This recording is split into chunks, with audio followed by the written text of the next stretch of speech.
పండుగ రోజు ఇలాంటివి చూస్తుంటే ఇలాంటివి వింటుంటే చాలా బాధ అనిపిస్తుంది. హ్యాపీ సంక్రాంతి అందరికీ. సేఫ్గా ఉండండి. బైక్ మీద వెళ్ళే వాళ్ళు ఖచ్చితంగా హెల్మెట్ పెట్టుకోండి. ఇక్కడ నెక్ కూడా ఏదైనా పెట్టుకోవడానికి ట్రై చేయండి. ఈ వీడియో చూడండి, మీకు అర్థమవుతుంది. తీసుకొని పోతున్నాం. ఫ్రిడ్జ్ మీదకి అయినాక ఆ దారం ఇట్లా వచ్చిందో అని మెడకపోతుంది. ఇక్కడ పట్టణం అటు ఇటు బండి అవుతుంటే నన్ను వెనకకి ఎత్తేస్తుంటే నాకు బండిలో ఎందుకు ఎత్తేస్తుందని చూస్తాను. ఇట్లా కొట్టుకుంటుంది. ముందుగా చూసారికి దారం మీద అంతా వీకి నా పీకిన మొత్తం ఇక్కడ దాకా వచ్చింది. ఇక్కడ నుంచి ఇక్కడ దాకా వచ్చింది.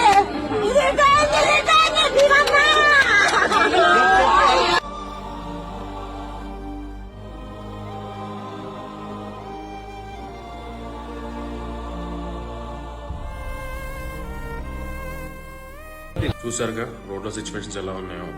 సో దయచేసి చైనా మాంజలు వాడకండి. మీ హ్యాపీనెస్ ఇంకొకరికి ఇబ్బంది కలిగేలా చేయకండి.